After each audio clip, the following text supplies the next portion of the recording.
삶에도 풍랑은 찾아오는가? 우리가 이미 다 알고 있는 답이죠. 하나님 말씀에 순종을 해도 삶은 여전히 뭐하다? 어렵다. 곤고하고 상처투성이고 아픔이 있다. 그런데 고난과 시련은 우리가 사는 날 동안 수없이 찾아옵니다. 그리고 생각지도 못한 모습으로 찾아옵니다. 우리가 조금만 마음을 내려놓으면 여지없이 사단은 우리의 마음을 뒤흔들지요. 그리고 우리의 믿음을 뿌리채 흔듭니다. 그래서 삶이 흔드는 걸 넘어 나중에는 하나님까지 의심하게 만드는 것이 고난이고 고통이고 시련입니다.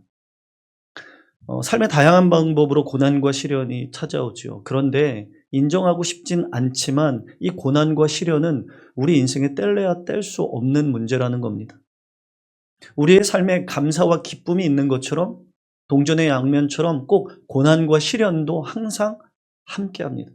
그런데 그 비율이 조금 더 감사가 많으냐, 조금 더 고통이 많으냐에 따라 내 삶을 나는 고통이 많은 인생이야. 왜 내 인생만 이렇게 아프지? 라고 생각할 수 있고 또 내 인생은 감사가 넘쳐 라고 할 수 있다는 거죠.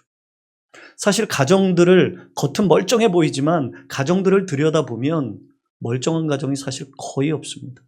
뭐 자녀 문제든지 물질의 문제든지 관계의 문제든지 아니면 내 자신의 자존감의 문제든지 뭐 여러 가지로 다양하게 볼 때 만날 때는 웃으면서 이야기하지만 깊이 들여다보면 하나쯤 자녀가 문제고 물질이 문제고 성품이 문제고 문제가 하나씩은 다 있다는 거예요. 그런 것처럼 우리 인생은요 사실 고난과 아픔과 그리고 어려움이랑 뗄래야 뗄 수가 없어요. 그럼 이 문제를 우리가 어떻게 해결할 거냐? 뗄 수 없다면 도망칠 수 없다면 뭐 해라? 즐겨라. 우리가 세상에서 그러잖아요. 도망칠 수 없으면 즐겨라. 그러면 우리 그리스도인들이 고난 가운데 시련 가운데 도망칠 수 없다면 풍랑 가운데 도망칠 수 없다면 어떻게 해야 되나? 오늘 그 말씀에 대해서 좀 나눠보려고 합니다. 그런데 제가 말씀을 준비하는데 이 고난에 대해서 이제 조금 고민을 하다 보니까 좀 이런 것 같아요. 세상 사람들은 하나님을 알지 못하는 사람들은요 고난이 딱 닥치면 그래도 좀 자기 자신을 들여보다 볼 줄 아는 것 같아요. 무슨 얘기냐? 관계가 문제가 생기거나 물질의 문제가 생기거나 아니면 인생에 좀 어떤 성공이나 명예에 관련된 문제가 딱 생기면 가정의 위기가 닥치면 그래도 자기 자신을 좀 돌아보는 것 같아요. 나에게 이런 게 문제지. 이런 걸 좀 배워야지. 그리고 다른 사람의 말에도 조금 귀 기울일 줄 아는 것 같아요. 그런데 우리 믿는 사람들에게는 특징이 하나가 있더라고요. 고난이 딱 닥치면 좋을 때는 마냥 돌아다니다가 고난이 딱 닥치면 그 고난의 원인을 하나님한테 찾아요. 어떻게 기도합니까? 하나님 왜 내가 이렇게 될 때까지 그냥 두셨습니까? 좋을 때는 막 놀러 다니고 사방팔방 헤매고 다니다가 위기가 터지면 하나님 탓을 하는 거예요. 그래도 세상 사람들은 내 탓이오 하면서 자신을 돌아볼 줄 아는데 그리스도인들은 관계에서도 문제가 터지면 다 하나님 탓이고 물질의 문제가 터지면 다 하나님 탓이라는 거예요. 내 문제를 돌아보질 않아요. 그러니까 여기서 어떤 문제가 불거지는가? 고난을 받을수록 성숙해지고 고개가 숙여야 되는데 그리스도인들은 고난을 받을수록 강팍해져요. 나는 문제 없으니 하나님 탓이라는 거예요. 좀 전형적으로 좀 그런 것 같아요. 고난을 그래서 우리가 어떻게 마주하는지에 따라서 그 사람이 성숙해지고 그리고 그 사람의 성장의 밑거름이 되는지가 보여진다는 거예요. 그런 의미에서 여러분들의 인생에 고난과 상처가 생겼을 때 시련이 다가올 때 여러분들은 그 고난을 어떻게 마주하고 계십니까?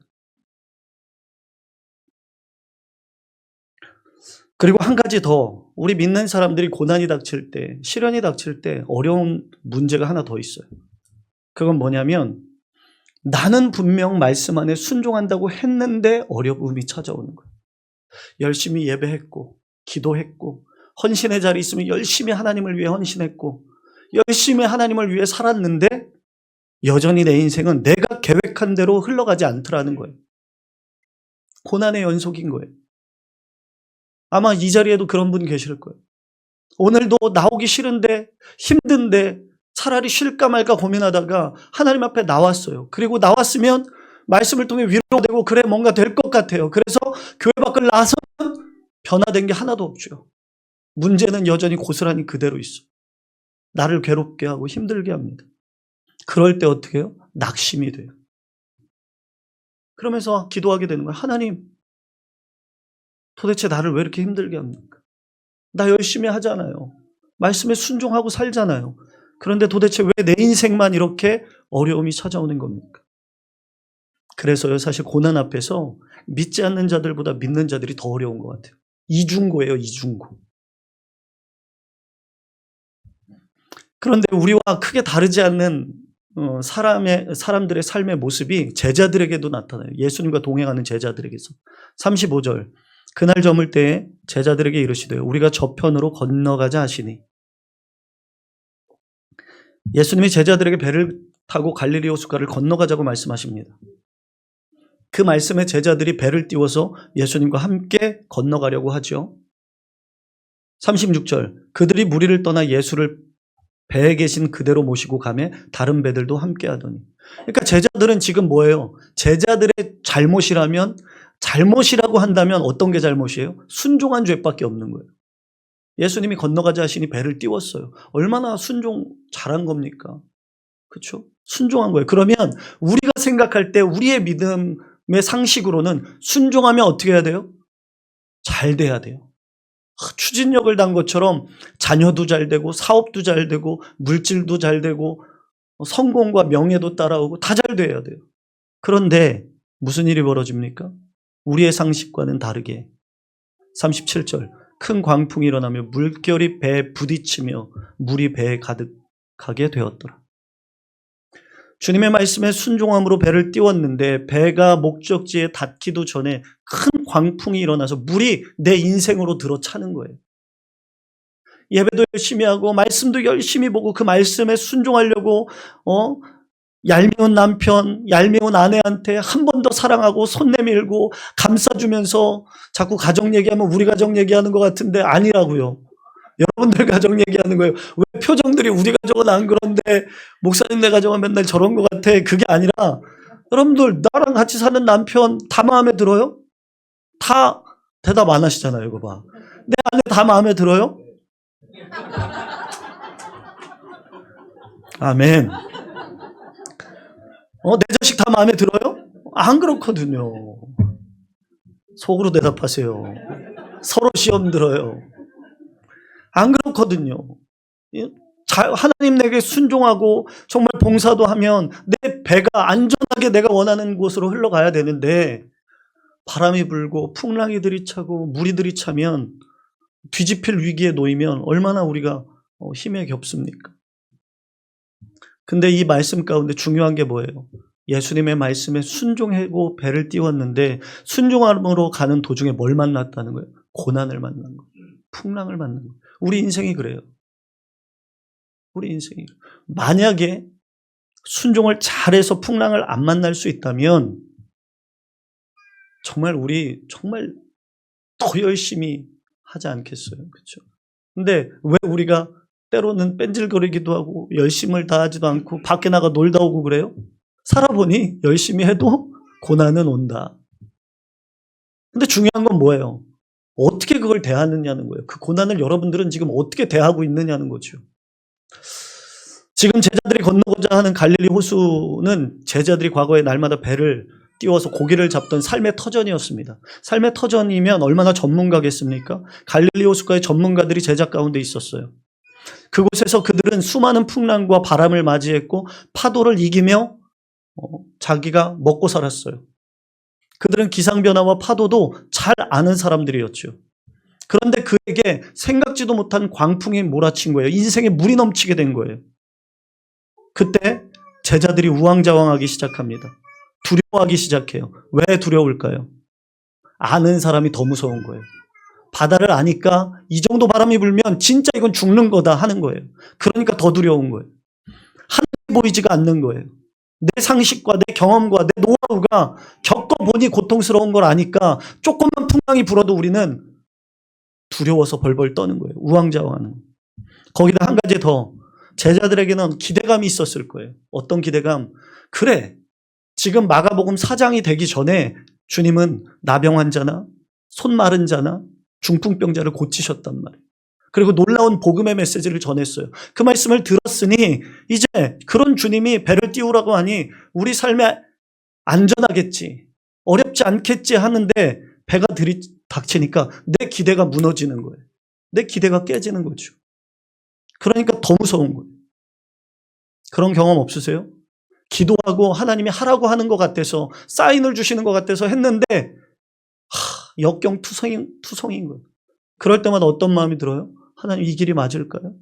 하나님, 나한테 왜 이 길을 가라고 하셨어요?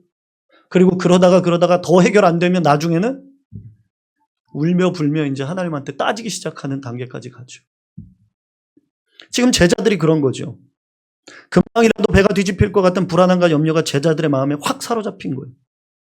그런데 더 짜증이 나는 건, 더 열받는 건 38장 주무시고 계셨더라. 근데 이 원문을 찾아보니까요, 누가 업어가도 모를 정도로 깊이 잠이 든 거예요. 예수님은 풍랑이 부나 상관없는 거예요. 왜? 자신은 모든 것을 다스릴 수 있는 분이니까 전혀 관계가 없는 거예요. 그러니까 비보라가 쳐도 눈보라가 쳐도 뭐 바람이 불어도 뭐 할 수 있다? 잘 수 있는 거예요. 근데 제자들은 어때요? 순종하라고 해서 그 길을 가는데 죽도록 두렵고 힘든 거예요. 무서운 거예요. 그러니 얼마나 야속하고 짜증나겠습니까? 여러분, 아마 여러분 중에도 계실 거예요. 우리 인생의 여정 가운데 분명 하나님이 주시는 사인이 있어서 나는 순종한다고 걷고 있는데 하나님이 침묵하고 계실 때, 아무런 사인이 보이지 않을 때, 그때 얼마나 두렵고 무섭습니까? 얼마나 힘이 들고 또 더 나아가 얼마나 짜증이 나고 화가 납니까? 하나님 도대체 어디 계십니까? 뭐 하고 계시길래 내 인생을 도대체 이대로 그냥 보고만 계십니까? 제자들이 짜증 섞인, 불평 섞인 목소리로 이렇게 말합니다. 우리가 죽게 된 것을 돌보지 않으십니까? 주님, 왜 돌보지 않으십니까? 왜 그냥 두십니까? 여기에서는 자신들의 기대와 다른 이 상황이 제자들이 화가 난 거예요. 그런데 그거 아세요? 본문을 잘 살펴보세요. 예수님은요, 아무 약속도 안 했어요. 그냥 배만 띄우라고 했어요. 네 인생 언제 내가 잘 세워줄게, 복 줄게, 끌어줄게 약속하지 않으셨어요. 그냥 뭐예요? 배를 띄워라. 근데 나 혼자 기대한 거예요. 그래, 하나님 가라고 하시면 꽃길을 가겠지? 근데 꽃길이 아니었죠. 그러니 그 기대가 와르르 무너지면서 얼마나 힘들었겠어요. 여기서 우리가 주목해야 될 게 뭐냐면, 여러분, 이런 상황 속에 있는 여러분, 우리가 기억해야 될 것이 무엇이냐면, 제자들은 그토록 주님과 함께하며 주님이 전하시는 말씀을 들었고 중풍병자, 나병 환자, 손 마른 자를 고치시며 동거동락했음에도 불구하고 그들은 주님을 보지 않고 내 눈앞에 문제만을 바라보며 우왕좌왕했다는 거예요. 이것을 깨닫는 우리가 되길 간절히 축복합니다. 여러분들의 인생도 마찬가지예요. 여러분들의 인생에 어려움이 있습니다. 아까도 이야기했지만 어려움과 감사거리와 기쁨은 항상 같이 다녀요. 고기 하나 넘으면 어려운 일이 있고, 고기 하나 넘으면 감사거리 있고, 또 조금 넘으면 어려운 일이 있고, 이게 계속 롤러코스터잖아요. 그 인생 가운데 주님이 지금까지 우리와 함께 하신다고. 그 주님을 바라볼 수 있는 우리가 되길 간절히 축복합니다. 당장의 문제가 아니라 당장의 그 풍랑과 인생의 물이, 어려움의 물이 내 배에 들이닥치는 거에만 집중하지 말고, 광풍에만 집중하지 말고 살아계신 하나님에 집중하라는 거예요. 그런데 제자들은 그걸 놓치고 있어요. 어떤 목사님이 이야기인데 이게 실제 이야기는 아닌 것 같아요. 그런데 이제 예화로 쓰려고 만든 얘기 같은데 어떤 책에서 제가 본 것을 적어놨어요. 어떤 목사님이 신장 이식을 해야 된대요. 신장 이식을 해야 되는데 그 교회가 성도가 3,000명 모이는 교회였어요. 그래서 제가 신장 이식을 해야 됩니다. 혹시라도 우리 성도들 중에 저와 맞아서 기증을 해줄 분이 있다면 감사하겠습니다. 이렇게 광고를 했어요. 그랬더니 성도님들이 너무 감사하게 다 모두가 기증을 하겠다고 막 너도 나도 막 나서는 거예요. 얼마나 은혜로워요. 목사님이 감동했어요. 감격했어요. 그래서 그럼 어떻게 기증자를 선택해야 되나 고민을 하면서 기대와 설레임과 감사로 한 주간을 기도하면서 보내고서 다음 주 예배를 딱 왔는데 성도가 1,500명밖에 안 나왔어요. 3,000명 출석해서 1,500명이 어디 갔나 없는 거예요. 그렇게 주겠다고 약속해놓고 1,500명이라도 어디예요? 너무 감사하잖아요. 그래가지고 목사님은 깃털을 보여주면서 오리털 깃털을 보여주면서 여기서 이제 호 불어가지고 날려서 그 깃털이 맞닿은 사람이 저와 한번 맞춰보고 기증을 해주시면 좋겠습니다. 목사님이 깃털을 탁 날렸어요. 후 불었어요.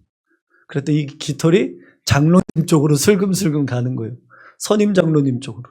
그랬더니 장로님이 깃털이 날라오는 걸 보고 믿습니다 하면서 바람을 불어가지고 옆에 장로님한테로 넘기는 거예요.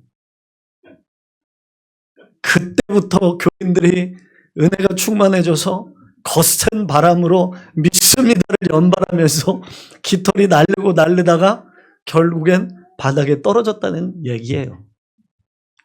그냥 웃자고 하는 얘기죠. 근데 이 웃음 속에 뼈가 담겨 있어요. 뭐예요? 우린 연약한 존재를. 여러분, 우리 고난 가운데 있을 때 인간이 지켜줄 것 같죠? 내 자녀가 나 지켜줄 것 같죠? 내 자녀가 내 노후 책임지고 내 인생 함께 해줄 것 같죠? 아니요. 여자친구 생기면 끝이에요. 남자친구 생기면 끝이에요. 그것도 없을 때나 가능한 거고요. 거기다 결혼해서 자식 생기면 남이에요. 거의 남이에요. 거의 직장에서 매일 보는 사람보다 못할 때가 있어요. 포기하고 살아야 돼. 기대하지 마세요.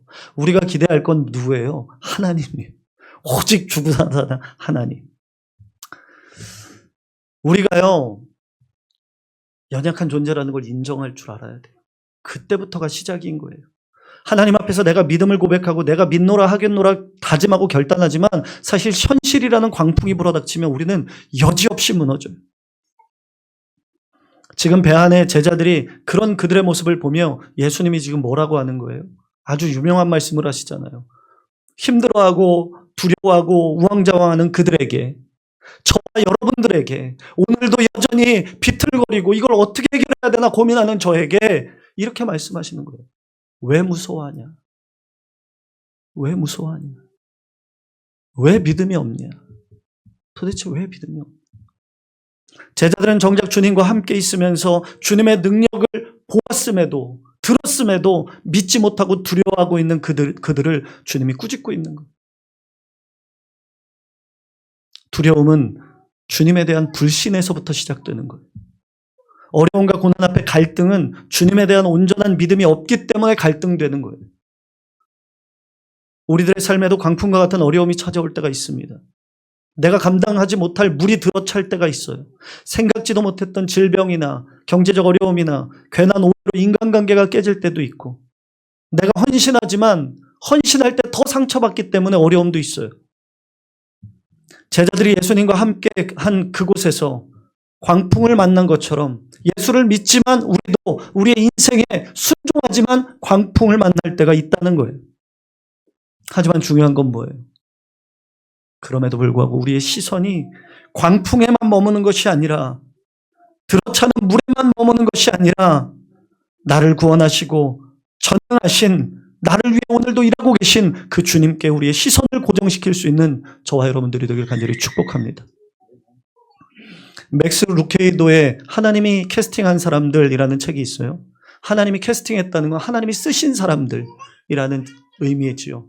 그러니까 하나님이 쓰신 사람들에 대한 이야기가 나오는 한 대목인데, 여기서 이제 주인공이 이렇게 말합니다. 나는 비록 선원은 아니지만, 뱃사람은 아니지만 보트를 타고 바다에 자주 나가면서 폭풍우가 몰아칠 때 내가 육지로 찾아갈 수 있는 비결 정도는 알고 있다. 그게 뭔가, 폭풍우 속에서도 파도를 보면 안 된다. 바람의 영향을 받지 않는 물체, 즉 등대의 빛을 쫓아 그 빛에 시선을 고정시키고 곧장 그곳만을 보고 달려가야 된다. 불빛은 폭풍우의 영향을 받지 않기 때문이다. 우리 인생의 빛은 하나님이신 줄로 믿습니다. 우리가 상황과 풍랑만을 자꾸 바라보면 이리 휩쓸리고 저리 휩쓸립니다. 그러나 우리의 시선이 빛 되신 주님께 꽂히면 주님이 우리를 살리시고 건지시고 우리의 인생 가운데 역사하시는 줄로 믿습니다. 우리가 시련과 고난과 어려움의 문제에만 집중하다 보면요, 하나님을 놓칠 때가 있어요. 사랑하는 성도 여러분, 하나님은요, 독생자를 내어주시기까지 우리를 사랑하셨습니다. 그 하나님의 사랑은 오늘도 우리와 함께하는 줄로 믿습니다. 그러니까 그걸 믿음으로, 붙들므로 고난에 집중하는 것이 아니라 하나님께 집중할 수 있는 저희가 되길 바랍니다. 이 내용들을 잘 정리한 대목이 하나가 있는데요. 지금 총신대학교 총장으로 재직 중인 이재서 박사님이라는 분이 있어요. 근데 이분이 어떤 분이냐면 시각장애인이에요. 시각장애인인데 신학교, 우리나라에서 가장 좋고, 지금은 이제 미달이 좀 되지만 예전에는 진짜 막 3, 4수 해야만 들어가는 그 총신대학교 신학과 총장을 지내고 있는 분이 시각장애인. 그분이 내게 남은 1%의 가치라는 책에서 이런 글을 썼습니다. 한번 들어보세요. 하나님은 고통과 고통의 설명서를 함께 보내는 법이 없다. 이해가 되죠, 벌써? 고난과 고통은 먼저, 설명서는 나중에 온다. 그러면서 이 목사님이 뭐라고 얘기하냐면, 고통은 이메일처럼 오고, 이메일 뭐예요? 누르면 바로 가잖아요. 고통은 그렇게 빠르게 이메일처럼 오고, 설명서는 배로 온다. 배로 오면 그 고난을 해석할 수 있는 그 답이 배로 온다는 거예요. 그러니 기다리는 동안 어때요? 숨이 넘어가는 거예요. 우체국만 통해서 와도 2, 3일이 걸리고 등기로 해도 하루가 걸리는데 이메일은 바로 오잖아요. 그래서 우리는 힘들다. 하나님이 이렇게 하시는 까닭은 고난을 통해 이루고자 하는 목적이 있기 때문이다. 그런데 잊지 마라. 고통의 설명서는 나중에라도 꼭 온다는 사실을. 아멘. 이걸 믿을 수 있는 사람은 어떤 사람이에요? 하나님이 나를 죽기까지 사랑하셨다는 것을 믿는 사람. 그 사람이 고난의 설명서를 기다릴 수 있는 사람. 중요한 것은 하나님의 설명서가 꼭 온다는 사실. 그 사실을 놓치지 않길 바라요. 여러분, 우리는 고난과 시련 속에서 현재의 상황을 바라보며 절대 두려워하는 것이 아니라 오직 하나님만 바라보길 바랍니다. 그렇다면 여기서 하나님을 바라보기 위해 한 가지 더 필요한 것이 있어요. 그것은 무엇이냐면 내가 믿는 주님에 대해 정확히 알아야 돼요. 그 주님이 어떤 분이신가. 그래야 믿을 거 아니에요. 그래야 우리 안에 의심과 갈등과 두려움이 사라지는 거 아닙니까? 오늘 본문에 보니까 제자들은 주무시고 계신 예수님을 누구라고 부르냐면 선생이라고 부릅니다. 선생. 호칭이 별거 아닌 것 같지만 그 호칭이 그 사람의 존중과 존경과 그 사람을 어떻게 생각하는지가 그 단어에 담겨 있는 거예요. 그 호칭이. 제자들은 주님이 기적과 이적과 복음을 들었음에도 불구하고 아직도 나와 함께하는 이분이 예수님의 아들, 하나님이시라고, 그리고 구원자 되시는 메시아라고 믿지 못하고 있는 거예요. 그러니까 자기들보다 조금 더 공부하고 조금 더 철학적으로 잘 아는 인생의 지혜를 가진 선생이라고 알고 있는 거예요, 제자들이. 같이 동거동락했음에도 불구하고. 사랑하는 성도 여러분, 우리는 어떻습니까? 매주 예배드리고 기도하고 찬양하는데 풍랑만 몰아치면 여지없이 주님이 나를 구원하신 전능자요, 구원자요, 창조주인 것을 까먹고 그저 나에게 인생에 좋은 말해주는 조언자로만 여겨서 막 두려워하고 있지는 않는가. 그런데 그렇게 두려워하고 있는 그들을 보며 주님이 일어나셔서 39절 읽어보겠습니다. 뭐라고 말하십니까? 39절 시작.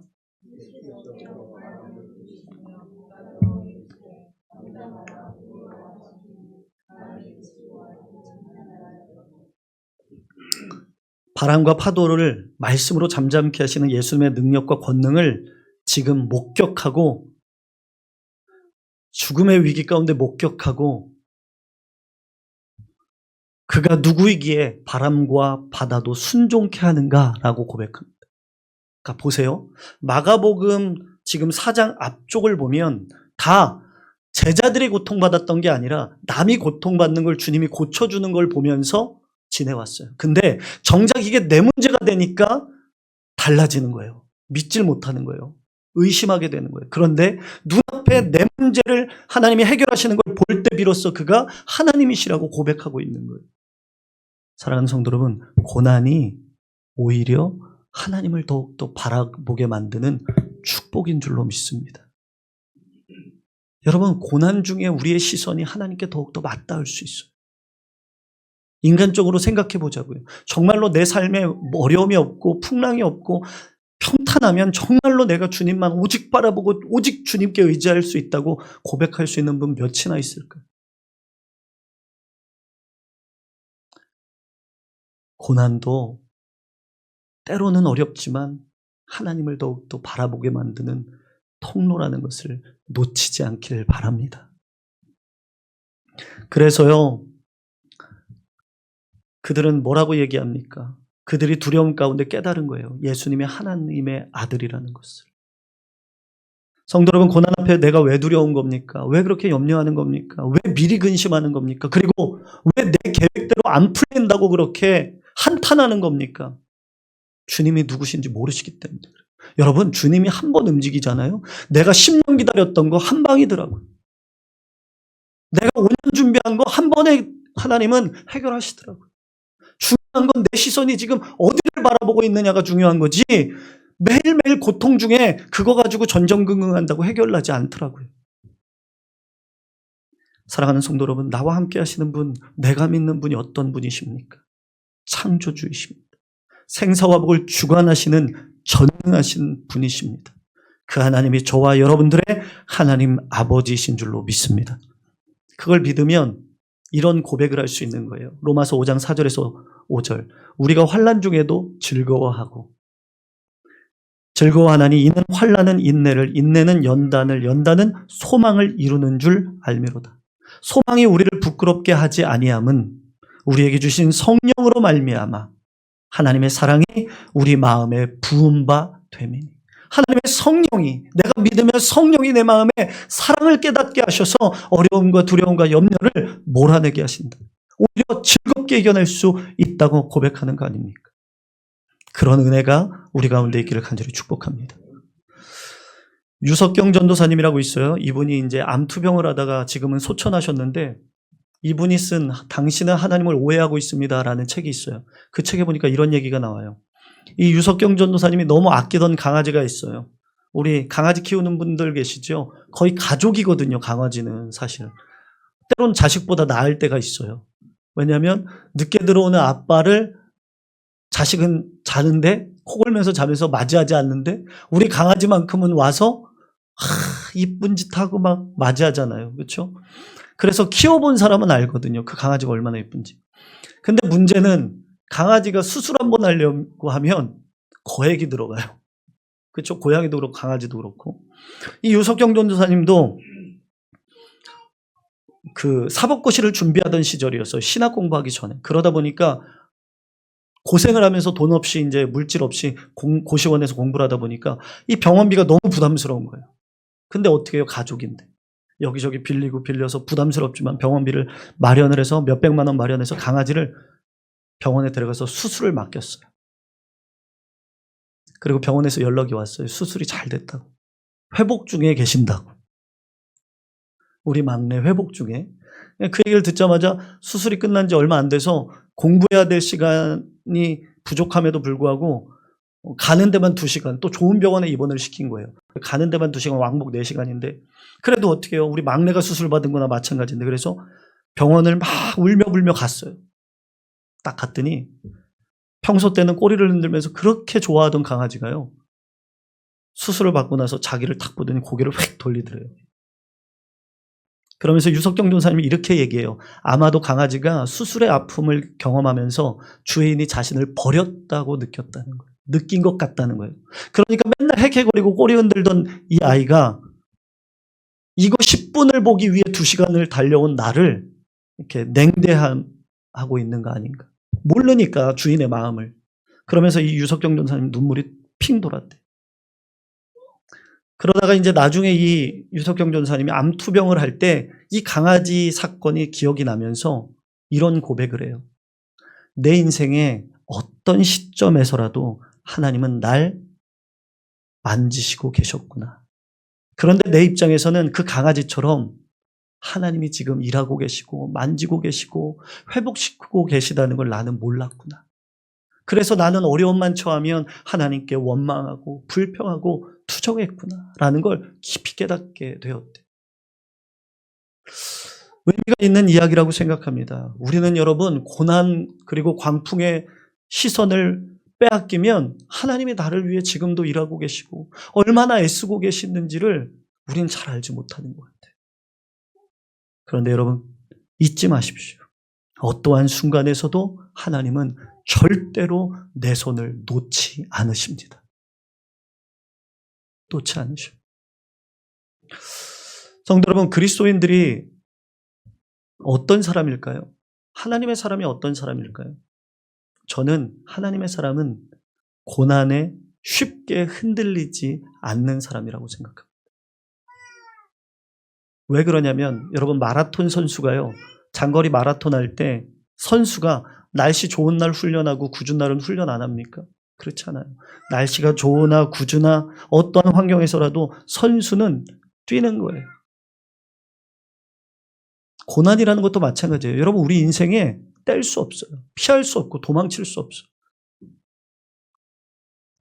그 고난의 순간에 하나님의 사람은 고난이 있든지 없든지 환경과 관계없이 그냥 묵묵히 흔들리지 않고 믿음의 길을 걷는 사람. 그게 하나님의 사람인 줄로 믿습니다. 마음을 고난의 풍랑에 빼앗기지 않기를 바랍니다. 벤자민 프랭클린이라는 사람이요. 필라델피아 사람들에게 가로등 하나가 얼마나 도움이 되는지 설득하려고 아름다운 등 하나를 자기 집에 걸었대요. 그리고 도심 속에 등이 없는 시절에 이 프랭클린은 자기 집에 등 하나를 걸어놓고 등을 닦고 관리를 잘하면서 자기 집 앞을 지나가는 사람들로 하여금 돌부리에 넘어지지 않도록 항상 가로등을 저녁이 되면 켜놨다고 합니다. 해가 지고 어두움이 거리를 덮자 그 등은 불을 항상 지폈고 동네 사람들은 프랭클린 집 앞에서 걷다가 잠시 멈추고 따뜻한 불빛을 구경하다 가기도 하고 또 멀리서도 그 불빛을 구경하기에 오기도 했다고 합니다. 그리고 나서 머지않아 다른 집 사람들도 그 등을 사서 자기 집 앞에 걸기 시작했습니다. 그 이유는 우리 집도 밝히고 지나가는 사람들이 안전하게 지나갈 수 있도록. 그래서 결국 필라델피아 길거리는 가로등으로 환하게 되는 미국의 첫 번째 도시가 되었다는 이야기가 있습니다. 저는 이 이야기를 꺼내 들면서 그런 생각을 했습니다. 믿음의 사람이 세상을 바꾼다는 것은 어떤 대단한 일을 하는 것이 아니라 우리가 고난 가운데 어떻게 살아가는지를 보여주는 삶의 태도인 것입니다. 우리 주변 사람들은 여러분들이 하나님의 사람이라는 것, 그리스도인이라는 것 다 알고 있을 겁니다. 그럴 때 이 고난이라는 것을 내 인생에 뗄 수 없는데 그 고난은 나는 어떻게 마주하고 대면하고 있는가? 그것을 통해 믿지 않는 자들이 믿는 자들에게 어떤 특별한 하나님의 은혜가 있음을 우리의 삶을 통해 그들의 길까지도 비춰줄 수 있는 믿음의 사람들이 다 되기를 간절히 축복합니다. 사랑하는 성도 여러분, 2026년이 시작되었습니다. 분명히 올 한 해도 쉽지 않은 한 해일 겁니다. 우리가 생각하는 것처럼 우리가 하나님 앞에 나온다고 꽃길이 펼쳐지진 않을 겁니다. 그런데 한 가지만 우리 기억하시길 바랍니다.